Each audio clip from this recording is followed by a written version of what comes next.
In this video, I will show you how to draw the spotlight rails in your stores. Click on the spotlight rail icon in the upper left section. Place the cursor where you want to insert the rail and click once. Now that the rail is added, press Escape to exit the command. To adjust the features of the rail, click on it once to reveal the specifications panel on the right side. You may change the rail material from the Spot Rail Materials section. When you hover over the section, the window with the available materials for the rail will pop up. You may choose any material from either the standard or alternative materials available. Spot Rail Length section allows you to adjust the length of the rail. You may either insert the length needed via the keyboard or simply adjust the length with the arrows.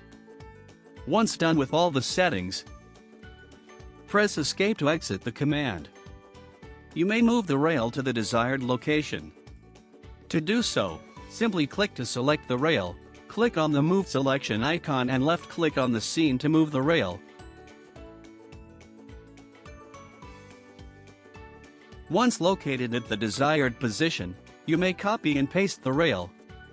To do so, click to select the rail. Click on the Duplicate Selection icon, left-click on the scene, and drag the line to the desired location. To view the scene in 3D, select all the lights and click on the 3D icon. To select the items in 3D mode, simply left-click once on the item. Once selected, the settings panel will appear on the right side. The height of the rail, in default, is the same as the height of the walls. If you would like to revise the height, simply change the value on the height cell. You may also change the angle using the angle cell. To demonstrate an angle change, let's change the view first. Click the wheel and rotate the mouse to view from the top. Also, right-click to pan the view. Change the value in the angle cell. As you may see, the angle of the rail has been changed. To go back, simply enter the original value.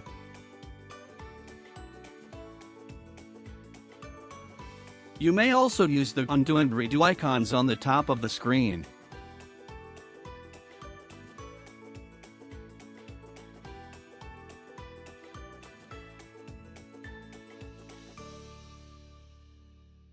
See you in the next tutorial video.